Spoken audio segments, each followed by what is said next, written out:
촬영 관계로 제가 머리도 깎고 왔더니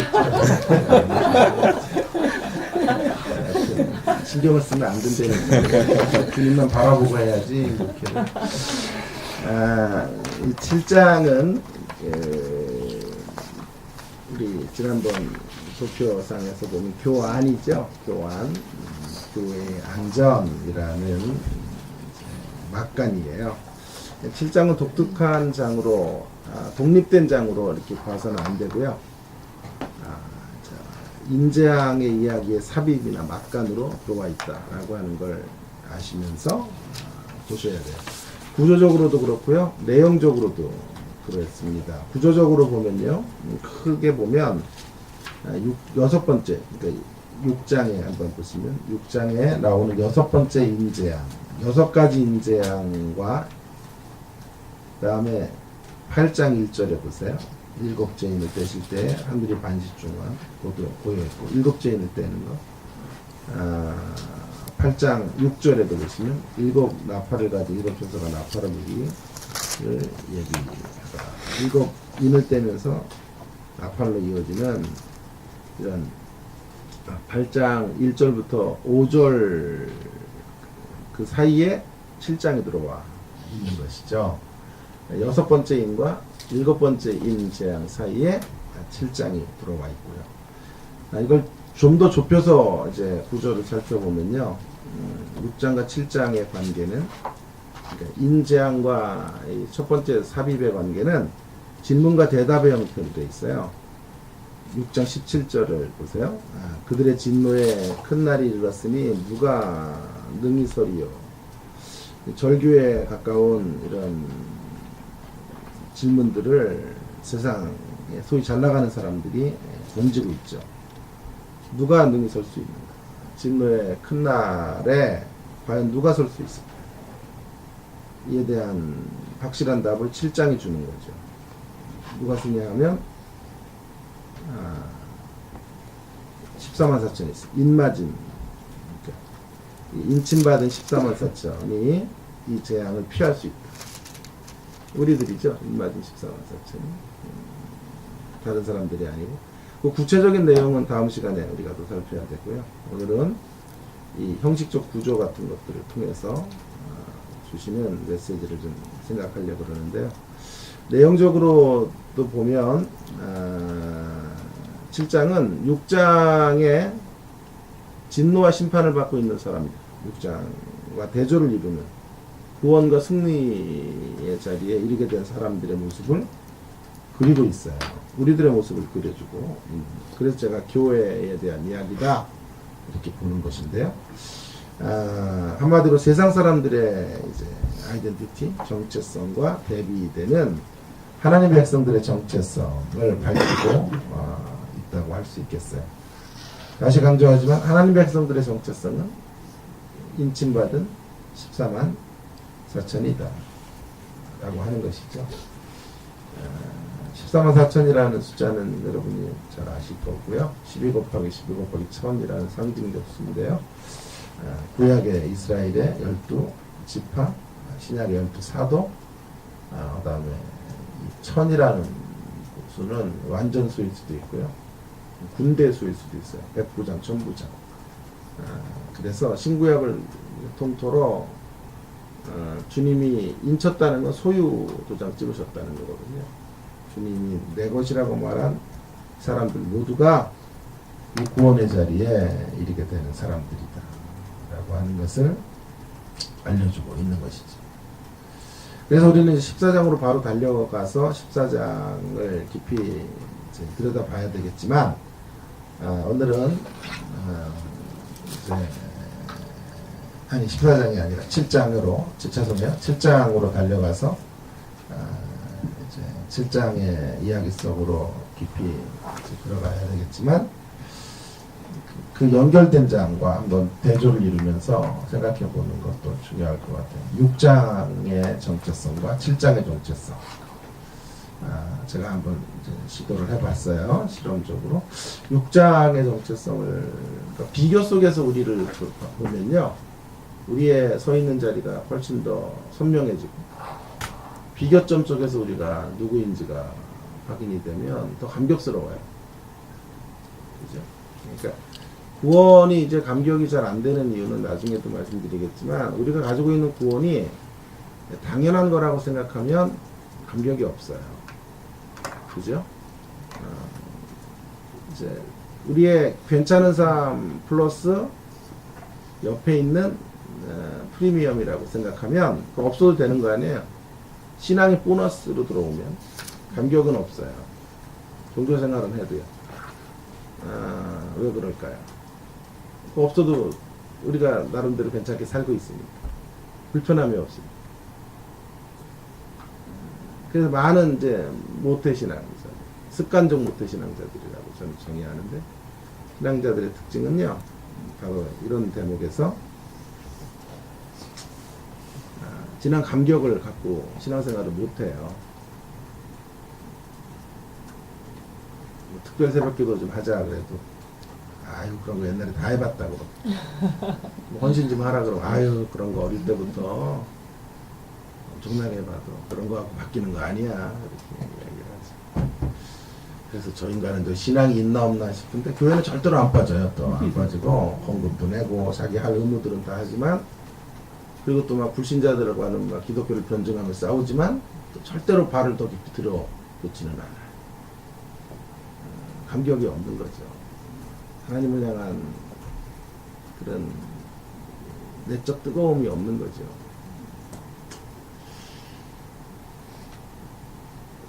그렇게 돼서는 안 되겠어요. 자, 그걸 방지하기 위한 한 방편은, 우리가 오늘 서 있는 자리가 당연히 주어진 자리가 아니라 사실은 진노를 피한 자리다라고 하는 걸 알아야 되거든요.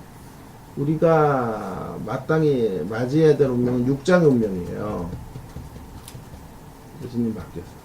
피난처 대신 예수님 만나서 7장의 운명으로 온 건데요.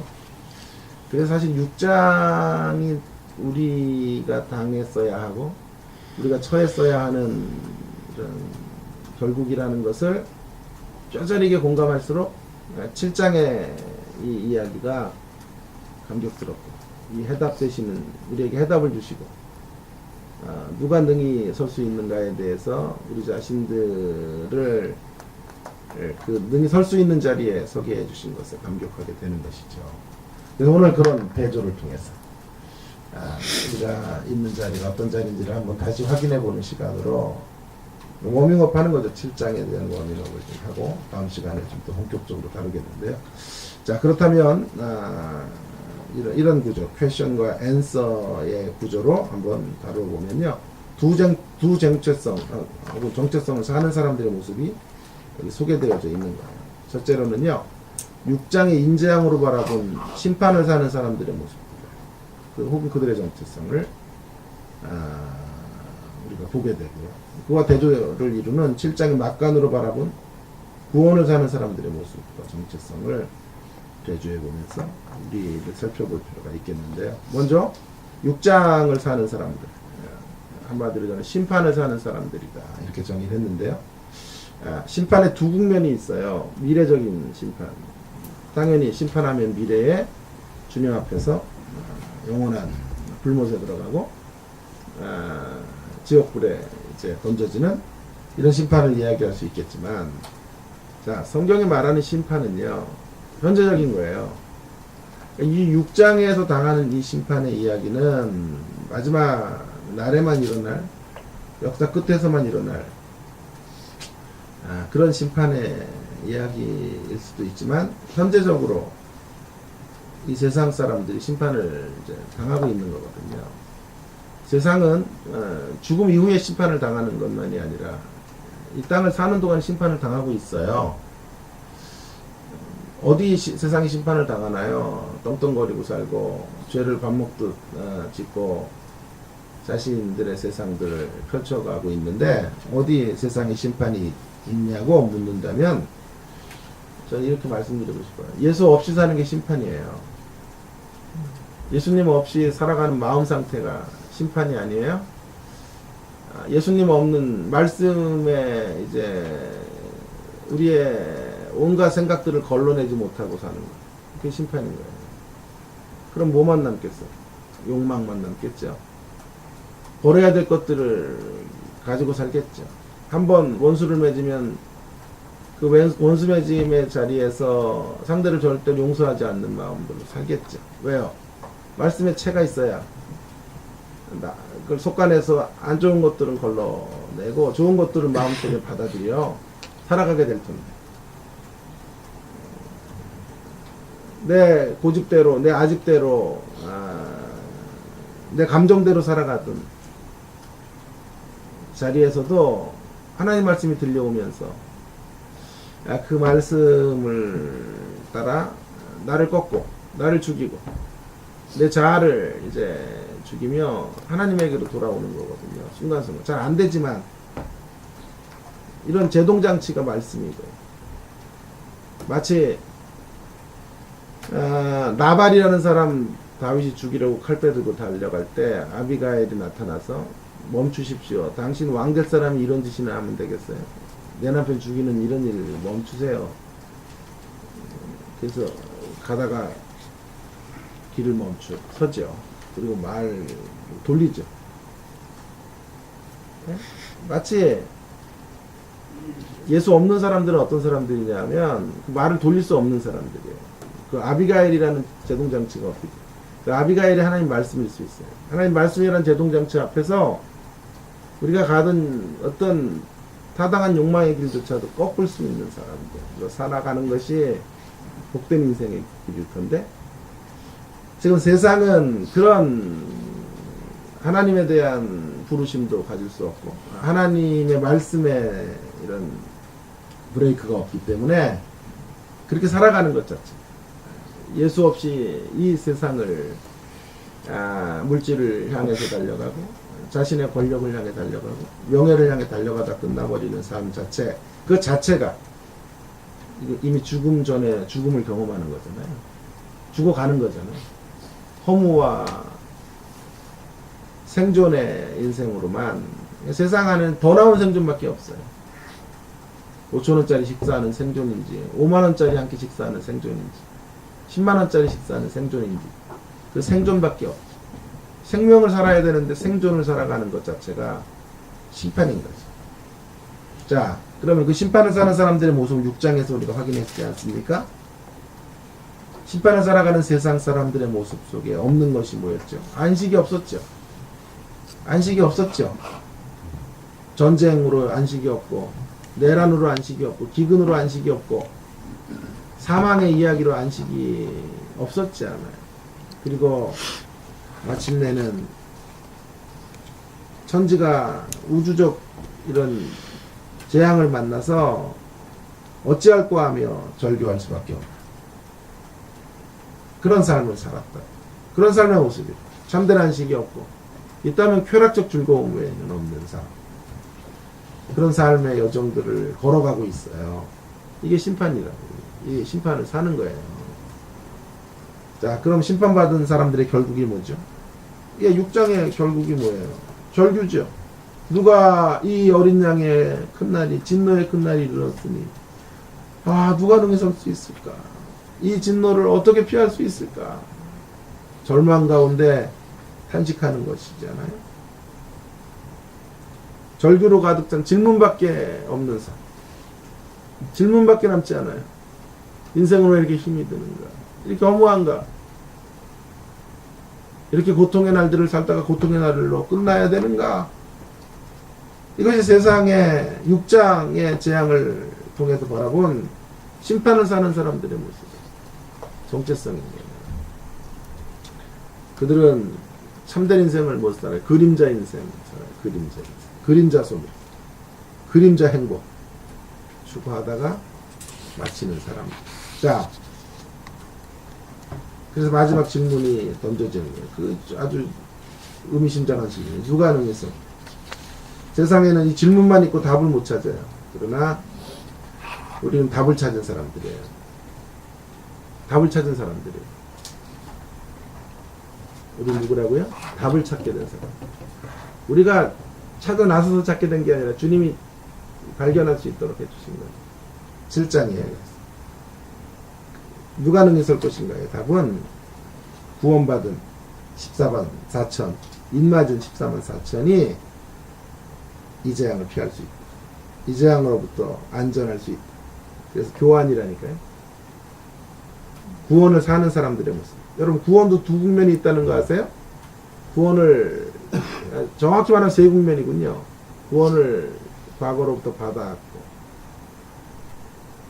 구원에 이르게 될 것이고 현재적으로 또 구원을 살고 있는 거예요. 과거, 현재, 미래의 시제로 구원을 펼쳐봐야 되는데 구원은 단순히 미래적인 것만이 아니에요. 나중에 하나님 나라 안에서 구원이 완성이 되는 거죠. 현재적으로 구원을 사는 거예요. 여기 이 땅을 구원받은 자로 사는 게 구원을 사는 것이죠. 예수님과 함께 사는 게 구원을 사는 것이죠. 지옥 같은 심령을 천국 같은 심령으로 늘 바꿔내는 것, 구원을 사는 것이잖아요. 허무에 굴복할 수밖에 없는 삶의 자리 속에 의미를 만들어갈 수 있는 것, 그것이 우리가 이 땅에서 구원을 살고 있는 모습이 아니에요.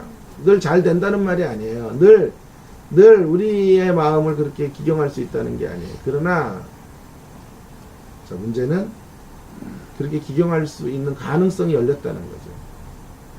그 길이 우리에게 보여지고 있다는 거죠.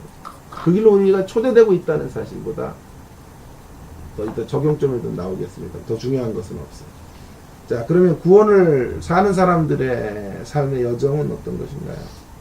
인침을 받은 자로 참된 안식과 기쁨을 향해서 나갈 수 있습니다.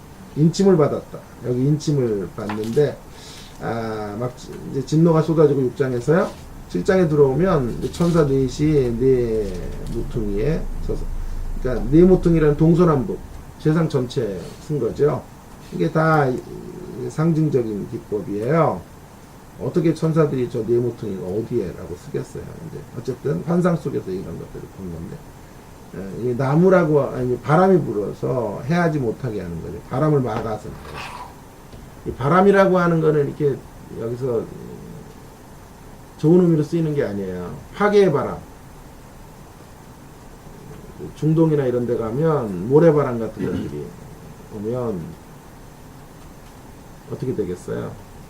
생활을 할 수가 없고 앞을 바라볼 수도 없고 심해지면 사망에도 이르게 되는 그런 바람. 심판의 바람을 멈추게 하고 심판의 바람으로 세상이 다 이제 심판당하지 못하게 하고 주님이 그 가운데서 이렇게 말씀해요. 3절에 우리 하나님의 종들의 이마에 인치기까지 땅이나 바다나 나무나 해야지나 다 심판하면 하나님 백성들 망할 테니까 이 재앙으로부터 살아남는 자들은 내가 인친 자들이다. 이렇게 말씀하는 거죠. 그죠? 그 인침을 받았다. 어렵게 생각할 필요가 없어요. 여러분들의 책 같은 거 이렇게 사면 어떤 사람들, 도장을 찍는 사람도 있죠. 이우재 거 이렇게 도장 찍고 사인하고 이런 사람들이 있잖아요. 돼지고기 같은 거 이렇게 돼지 잡아서 거기다 도장 찍잖아요. 등급을 매기잖아요. 1등급, 2등급. 뭐 마블링은 소고기구나. 자, 어쨌든 그렇게 해서 도장을 찍지 않습니까? 하나님께서 내 인친자들이라는 거는 하나님이 소유도장을 찍어서 너는 내 것이다 라고 부른 자들, 그런 자들을 해치지 말라. 그래서 제가 말씀드렸잖아요. 누누이 이 재앙은 우리 게 아니라 그랬죠. 그것도 모른다니까요. 신자들의 95%는 그것도 몰라요. 목회자들의 한 90%는 그것도 잘 명확한 선을 안 거주니까 계시록 해석이 일때 혼란에 빠지는 거예요. 자, 인친자들을 구원해내기 위한 재앙이지 인재앙이 우리 게 아니라니까요. 인재앙으로부터 우리를 살려내길 원하신다고요. 거기로부터 해를 받지 않도록 보호해 주십니다. 그렇죠? 자, 그래서 구원을 사는 사람들은 결국 참된 안식과 기쁨으로 나아가는데, 지난 주일날 제가 설교를 했어요. 여러 가지 시험을 만날 때조차도 이 기쁨을 빼앗기지 않아요. 야고보 1장 2절부터 4절 했어요. 설교를요. 여러 가지 시험을 만나거든 온전히 기쁘게 여기라. 여러 가지 시험을 만나도 온전히 기뻐할 수 있을 만큼의 안식이, 그런 기쁨이, 그런 행복이, 그런 행복으로 우리는 이 땅을 사는 거예요. 어떻게 해요? 두 가지로. 인침을 받은 것이 무엇인지를 아는 사람. 아는 것을. 인침받았다는 게 무슨 의미예요, 도대체? 아, 구원 덤으로 받았구나. 이런 게 아니에요. 이 재앙이 펼쳐지는 자리에서 거기서 살아남을 수 있는 거예요. 땅이 막 지진으로 갈라 다 죽어가는 자리에 건져짐을 받는 거. 그런 의미라니까. 6장의 이야기 속에서 3절을 보면 세상이 전부 멸망으로 가는 자리에서 주님이 내 것은 주님의 소유된 자들을 꽉 붙잡아 주시는 거예요. 우리가 그 사실을 알면 이거 하나만 갖고도 배불러요. 이거 하나만 가지고도 감사가 넘치고 기쁨이 넘쳐. 그게 시시한 게 아니에요. 신자들의 기쁨이라는 게요. 뭐 환경이 조금 어렵다고 빼앗기고 말이에요. 길 조금 막힌다고 막 하나님 어디 계세요? 이런 게 아니에요.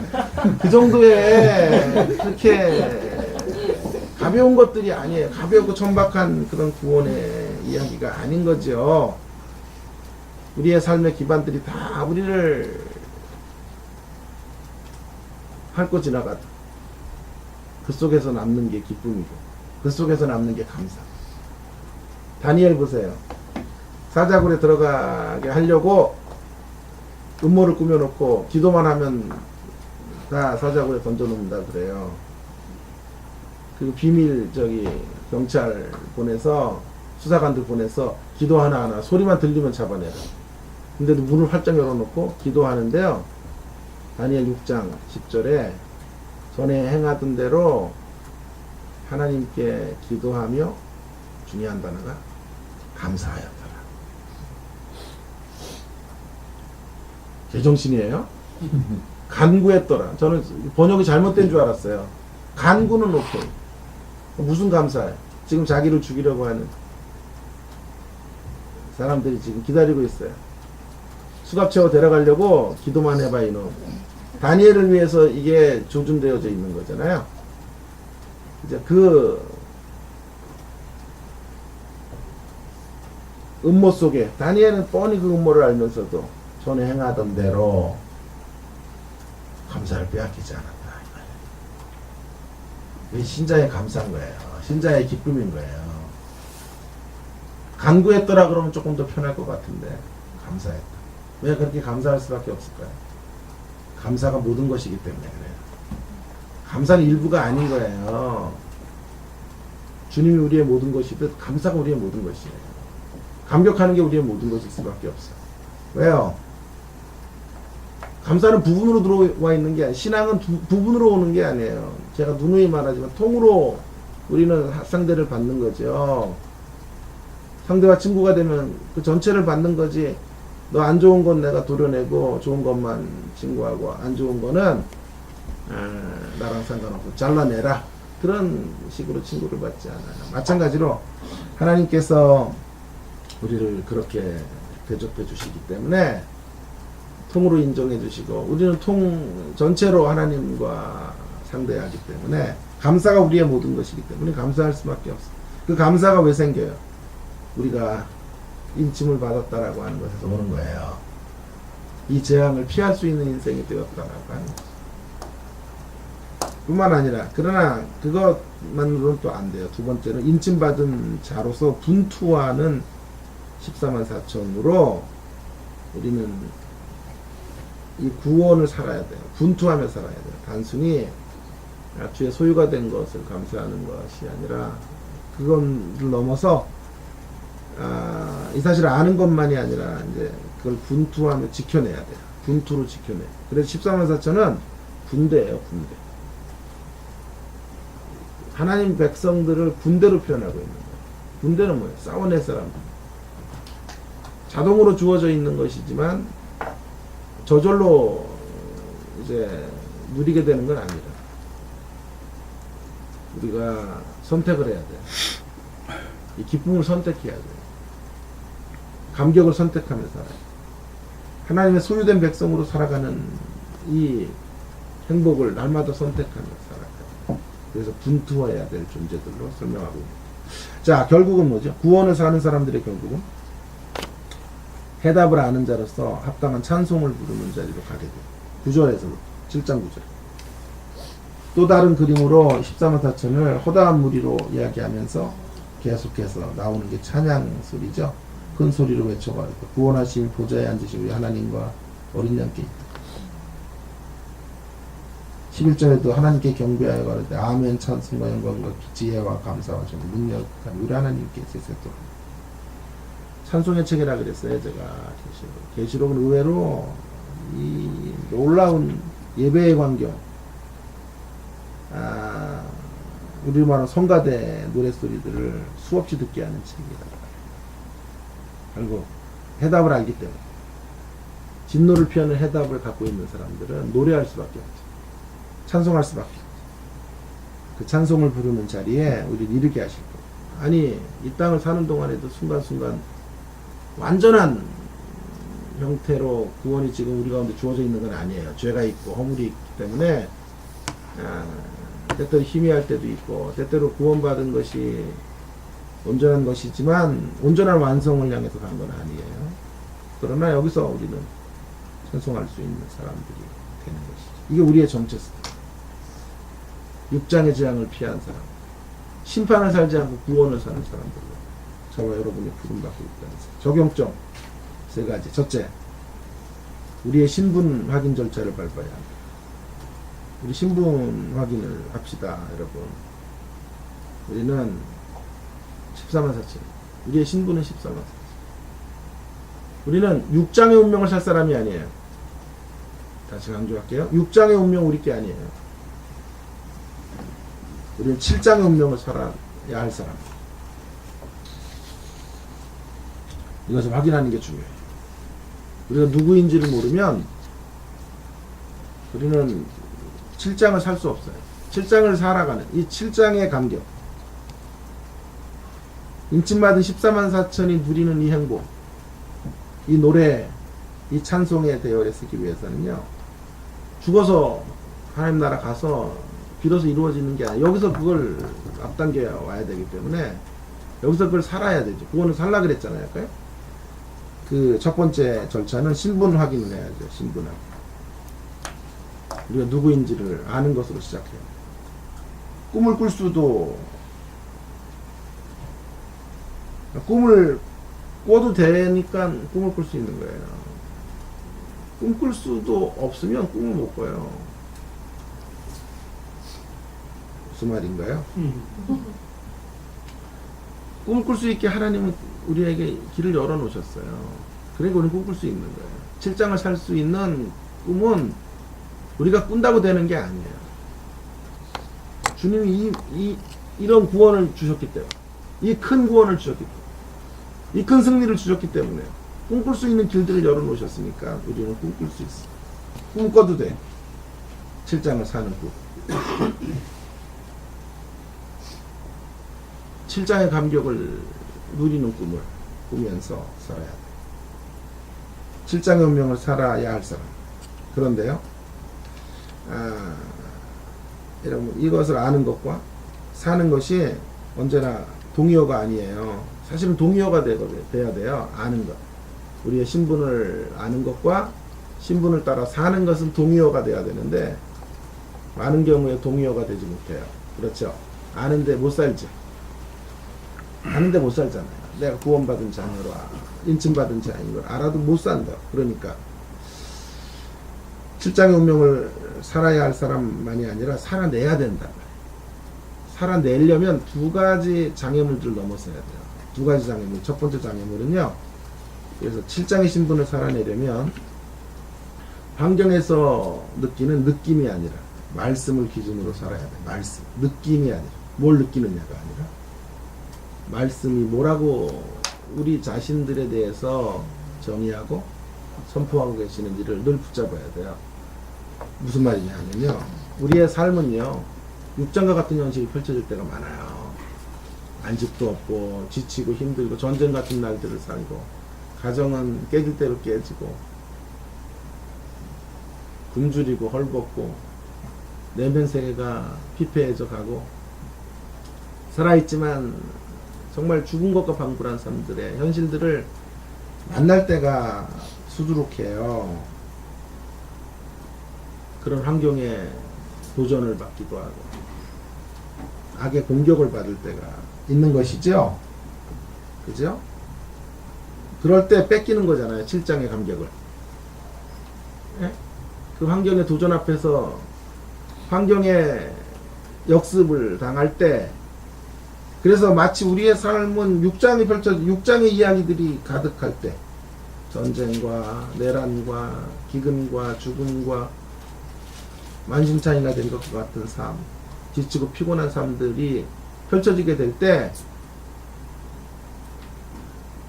그 환경 속에서 우리는 뭘 느껴요? 아, 나는 이제 소망이 없나 보다. 누가 나를 이런 공고하면서 건져낼 수 있을까?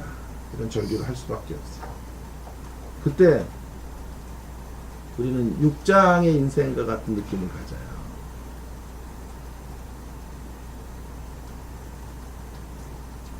아무도 나를 도와줄 수 없을 것 같아요. 울어요. 그 슬픔이 너무나 커서 크게 울 수밖에 없을 때도 있어요. 요한이 그랬죠? 5장에서. 답이 아무 데도 없다 그러니까 펑펑 울었잖아요. 하늘 보자.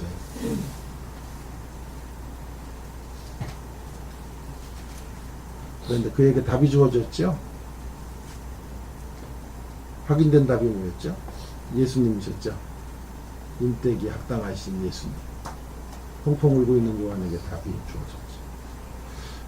우리를 둘러싼 환경은 6장 같을 수 있어요. 울음이 터질 수밖에 없는 자리에 놓여질 때도 있어요. 그때 우리는 절망하고 보여지는 대로 따라서 낙심하고 아파하고 힘들어 할 수밖에 없어요. 그러면 6장을 사는 거예요. 7장을 살아야 되는데. 그래서 그때 중요한 것이 뭐냐, 우리의 느낌이 아니에요. 펼쳐진 상황에서 우리가 뭘 느끼느냐가 아니라, 행복하지 못하게 느낄 수도 있어요. 신자도 수없이 자살해요. 행복하지 않는 거죠. 6장을 살기 때문에 그래요. 신부는 7장인데 삶은 6장으로 살고 있어요. 6장의 현실이 펼쳐집니다. 신자라고 다 평편한 삶을 사는 게 아닙니다. 이때 중요한 것은 환경에서 우리가 뭘 느끼는, 환경으로 인한 느낌이 아니라 하나님 뭐라고 말씀하시는지를 들어야 돼요. 성경은 증언합니다. 그 어느 경우에도 예수님의 해답이라고 말씀해 주십니다. 해답 대신 예수님은 찬양받기에 합당하신 분이라고 말씀해 주세요. 찬양받기에 합당하다는 건 견해가 아니에요. 우리들의 견해. 아, 그분은 찬양받기에 합당한 분인 것 같아. 입장이 아니에요. 예수님이 합당해 라는 입장이 아니라 찬양받기에 합당하신 분으로, 그건 고백이에요. 아니, 우리의 삶의 내면에서 나오는 찬송인 거예요. 성경은 우리를 그 자리로 이끌어 가실 것이고, 그 해답을 발견한 인생이라고 말씀해 주고 있습니다. 성경은 어떤 경우에도 우리 7장의 사람들이라고 말해요. 일맞은 14만 4천이라고 말해요. 하나님 말씀이 우리 가운데 뭐라고 들려지는지를, 사단은 이 말씀을 자꾸 빼앗아가고, 야, 환경이 이런데 네가 예수의 사람이야? 아니, 그렇게 힘든다는 거는, 계속 힘들다는 건 예수님의 자녀가 아닐 수도 있어, 이런 얘기를 하는 거예요. 성경은 우리에게 말해요. 우리의 현실들이 어떻게 펼쳐질지 간에 하나님이 대답이시고, 주님이 우리를 그의 자녀로 인치셨고 소유도장을 찍은 존재들이다 하는 사실을 붙잡으셔야 돼요. 자, 두 번째로요, 7장의 신분을 살아내려면 절규 없는 삶에 대한 기대가 아니라 우리를 위대한 자리를 이끄실 주님을 바라봐야 해요. 절규 없는 삶에 대한 기대를 하면 안 돼요. 6장 17절의 절규는 세상 사람들의 절규만이 아니에요. 우리의 절규이기도 해요. 인생살이 속에 우리도 절규해요. 이렇게 누가 이런 회사에서 나를 좀 건져줄까, 누가 힘있는 사장에 나를 미워하는 미움의 손길에서 나를 건져줄까, 누가 이 고단한 일상에서 나를 건져줄까. 이런 절규들은 세상만 하는 게 아니라 우리도 한다고요. 주님이 그렇게 우리를 소유도장 찍었으니까, 인쳐주셨으니까, 이런 절규 없는 삶이 펼쳐질 거라고 기대하면 기독교가 실망스러워요. 우리의 삶의 현실은 다시 말하면 육장과 같을 때가 많아요. 안식도 없고 쉼도 없고 평안도 없는 이런 삶이 펼쳐질 때가 많아요. 그래서 절규 없는 삶에 대한 기대가 아니라 우리가 이제 바라봐야 될 것은 그 절규를 통해서도 하나님께서 우리를 어디로 이끌어 가시는지를 바라봐야 돼요. 우리를 이끌어 가시는 하나님의 섭리를 바라보셔. 인도하심의 자리를 목도하셔요. 그럼 보세요. 악의 세력이요, 어디까지 남아있냐 하면요, 20장까지 남아있어요. 그죠? 사단이 20장에서 처리되죠. 21장과 22장은 새하늘과 새 땅이 임하는 거예요. 그러니까 이 말은 무슨 말이냐면, 우리가 천국에 들어갈 때까지는 20장까지 악을 만나야 돼요. 우리의 구원을 방해하는 세력들과 투쟁하고 싸워야만 해요. 그들이 펼쳐놓은 그런 삶의 길들, 그들의 위협과 사투를 벌리고 살아야 된다. 그러니까 절규 없는 삶을 기대해서는 안 되는 거죠. 교회가 이렇게 부흥해 가도요, 사단이 가만두질 않아요. 곳곳에서 교회가 성장해 가는 걸 원하지 않기 때문에 예상을 해야 돼요. 이제 앞으로 수많은 일들이 지금도 펼쳐졌고, 또 앞에 우리의 걸어가는 걸음 속에 사단의 공격을 받아야 돼요. 놀라면 안 돼요. 어떻게 이럴 수가 있어. 그럴 수 있는 거야. 다 그럴 수 있고. 왜냐하면 20장까지 사단이 존재하고, 알곡과 가라지 비유에서 가라지가 추수 때까지 나와 있죠. 제일 이해가 안 돼요, 저는. 왜 가라지 먼저 자르면 되는데 뽑지 말라 그러죠. 추수 때까지 있는 거예요. 그래서 때때로 절규할 수밖에 없고, 때때로 누가 능히 우리를 건져주랴, 이런 질문을 던질 수밖에 없어요. 그러나 20장으로 끝나지 않아요. 20장만 있으면, 20장까지 계시록이 있으면 절망스러워요. 어찌가든지 사단은 끝까지 있구나. 우리 옆에서 우리를 공격하는 거예요. 그런데 21장과 22장이 끝이에요. 21장과 22장은 우리를 향하신 하나님의 궁극적 인도하심의 자리. 그 악의 20장에서 심판받고 21장과 22장에서 영광스럽게 그 악이 물러간 자리에 저와 여러분이 찬란한 금빛 인생이 되고, 찬란한 도성으로 완성이 되고, 온전한 자리로 가게 돼요. 진정한 알곡이 되는 거죠. 해같이 빛나는 삶의 자리로 우리가 초청이 되는 것입니다. 여러분, 잘 보세요. 우리의 삶 속에 가라지만 있으면요, 사단이 우리 가운데 계속 존재하고 있다는 것만 생각하면요, 절망해도 돼요. 사단은 끝까지 우리를 떠나지 않는 거, 좌절하셔도 돼요.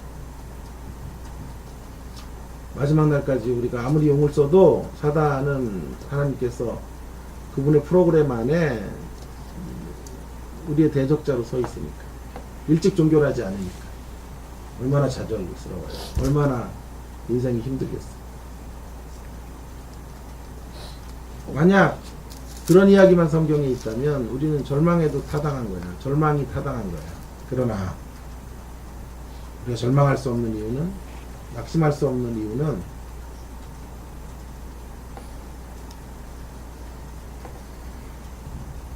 (20장이) 끝이 아니라 21장과 22장이 있기 때문에, 하나님이 우리를 끌고 가시는 마지막 계획은 해같이 빛나는 새 예루살렘이 되는 것이기 때문에, 우리가 그 정체로 나아갈, 그 정체성을 갖고 있는 존재들로 부름받고 있기 때문에, 우리는 가라지만 보면 안 돼요. 삶의 공고함만 보면 안 돼요. 펼쳐지는 상황이 6장 같아도요, 6장의 사건들, 인생사에서 수없이 이루어지는 일들이죠. 그런 일들이 펼쳐진다고 해도 우리는 7장을 살 수 있어요. 왜냐하면 우리의 목적지가 21장과 22장인 것이 확인이 된다는 말이에요. 결국 계시록의 성경의 엔딩은 금빛으로 우리가 변화되는 거죠. 그걸 작품 인생으로 만들어내시는 것. 온전한 작품으로 우리를 걸작품 인생으로 초대하시는 것이다 라고 말할 수 있겠어요. 그죠? 결국 그러면 그 시각에서 본다면 이렇게 되겠죠. 20장의 이야기도 새롭게 해석이 되겠네요. 사단이 20장까지 확보되지만 절망할 필요가 없는 건 그들의 세력이 하나님이 우리를 향해 만들어내시려는 작품 계획을 막아설 수 없다는 거죠. 그죠? 20장까지 우리 인생이 끝나는 날까지 가라지가 있어서 절망할 게 아니고요. 하나님의 작품 완성에 이 가라지가 적재적소에 쓰이는 거예요. 이 가라지는요, 원수거든요. 근데 원수만 있는 게 아니라 왼수도 있어요. 원수는 우리 밖에가 원수고 집 안에 있는 건 왼수거든요. 원수 가라지, 왼수 가라지들이 있단 말이에요. 상처를 받고 육장을 살게 돼요. 그들 때문에. 예? 그들이 던져주는 환경, 그들이 막 내 마음 평정을 잃어버리게 하고 내 삶을 파괴하고 들어오고 나를 넘어뜨리고 좌절케 하고. 그래서 우리는 그 아픈 기억을 살고 트라우마 때문에 지금도 힘들어하고 있죠. 그러나 그러실 필요가 없다고요. 왜냐하면 우리의 운명이 21장과 22장이기 때문에 해같이 빛나는 존재가 되는 것입니다. 그런 가라지들도 다 이 해같이 빛나는 존재로 저와 여러분의 인생을 만드실 하나님의 역사 속에 쓰여지는 재료들이에요.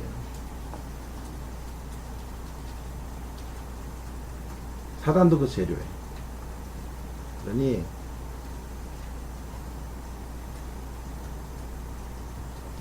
가라지들로 인해 상처받은 시간들은 별로 중요한 게 아니에요. 그들이 우리 인생을 지배할 수가 없어요. 우리 인생의 걸음을 가로막을 수 없어요. 우리를 향해서 하나님 갖고 계시는 그 작품 계획을, 작품 완성의 길을, 그 진로를 막아설 수가 없어요. 우리는 반드시 새 예루살렘이 될 것이고 영광스러운 보석과 같은 존재들로 살아가게 될 거예요. 그래서 하나님께서 그 마지막 장면을 그렇게 배치하고 계시는 거죠. 사랑하는 여러분, 우리는 주님의 약속의 말씀을 따라 그분의 위대한 작품이 되는 자리로 반드시 나아가게 될 것입니다. 가라지로 인한 상처의 흔적들이 내 마음의 거실에 머물지 못하게 하세요. 대수롭지 않은 거예요. 마음의 거실에서 몰아내셨어요. 가라지로 인한 아픔의 시간을 내 삶의 변두리로 몰아냈어요. 그 변두리를 못 몰아내는 분들이 얼마나 많은지 몰라요. 이렇게 큰 구원, 이렇게 위대한 하나님의 은총을 받고 하나님의 작품 계획 속에서 그들이 다 쓰여지고 있는 도구들인데 그들에 대한 미움과 그들로 인해 받은 상처로 인해 쓰러지고 넘어지고 자빠지다가 6장을 살다 끝나요. 7장을 살 수 있어요. 그들이 있어도 7장을 살 수 있어요. 아픔이 있어도 7장을 살 수 있어요. 절망이 있어도 7장을 살 수 있어요. 원수 아니라 왼수들이 득실거려도 7장을 살 수 있어요. 우리의 마음의 거실에 그들의 준 상처가 주인이 되지 못하도록 거실에서 몰아내세요. 삶의 변두리로 가게 하시고 우리의 마음 중심에는 뭐가 있어야 되냐 하면 우리의 구원받은 우리의 신분이 14만 4천이라는 확신이 주님이 우리를 날마다 소유장 찍으시고 너는 내 것이라고 부르시는 주의 음성이 우리의 심령 거실 안에 중심의 자리에 있기를 간절히 바랍니다. 가라지 때문에 보여지는 현실에 따라 우리를 규정하지 마시고, 다시 강조하지만 약속의 말씀을 따라 우리를 규정하시고, 말씀이 보여주는 현실을 따라 우리의 정체성을 굳건하게 붙잡고 걸어가시는 그런 인생들이 되기를 바랍니다. 다윗이요, 사울을 안 죽였어요. 2번이나 죽일 수 있었는데도, 우리 같으면 내가 기도했더니 사울 죽일 수 있는 기회 주셨다고 단칼에 배우면 되는데요, 안 죽였다고. 세왕 이야기라는 책에 진에 두어지는 멋지게 설명하죠. 왜 안 죽였나? 다윗이 하나님 주권 속에서 사울을 보는 거예요. 그냥 원수로 보는 게 아니라, 그냥 자기 인생의 가라지로 보는 게 아니라, 20장의 사단으로 보는 게 아니라, 해같이 빛날 자신의 인생, 오늘 본문으로 보면 7장의 인생을 살아가고 자신이 새 예루살렘으로 맞춰질 것들을 확인하는 가운데, 다윗은 그것을 사울을 다르게 해석하는 거예요. 진에서는 이렇게 표현했거든요. 다윗이 사울을 안 죽인 이유는 자신 안에 있는 사울을 처리하기 위해 하나님께서 사울을 사용하시는데, 사울을 왜 죽여? 죽일 수 없어요. 하나님이 직접 심판하시는 거예요. 자신 안에 있는 사울, 다윗 안에 있는 사울을 처리하기 위해 사울을 쓰신다고 바라봤기 때문에, 우리 안에 사울이 있어요. 다윗 안에도 사울이 있어요. 욕망이 있어요.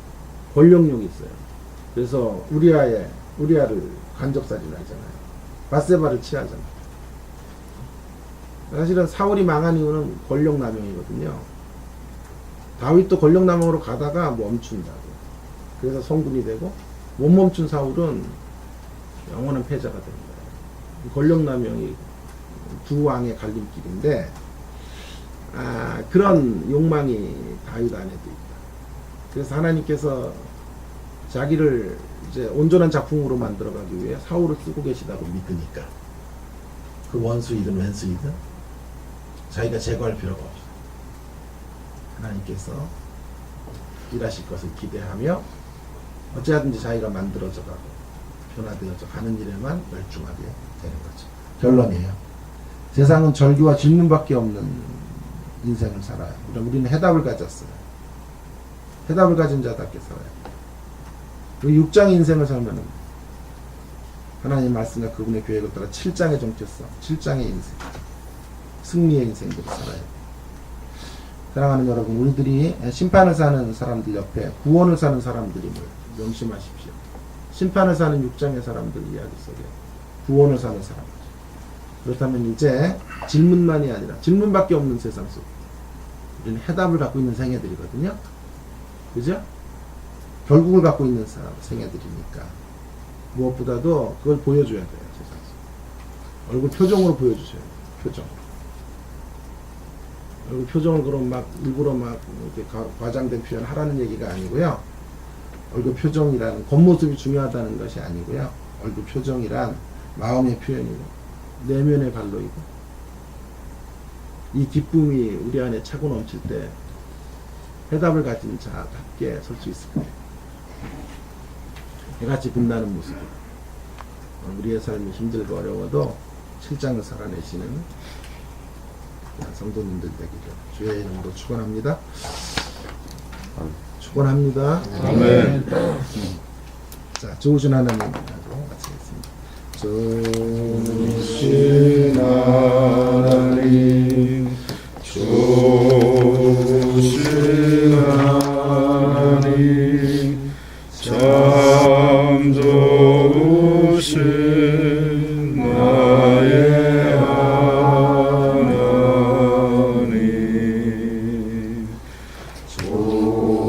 좋으신 예수님, 좋으신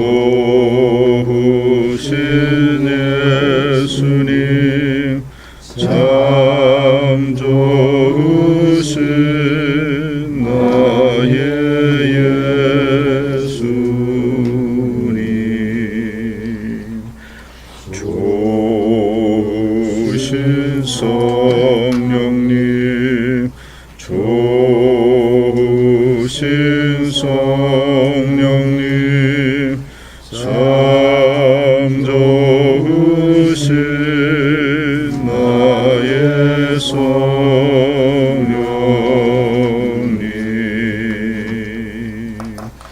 이 합심기도와 개인기도 계속 이어서 주기도문을 생략하고 하겠습니다. 불을 꺼주시면 좋겠고요. 오늘 주신 말씀을요.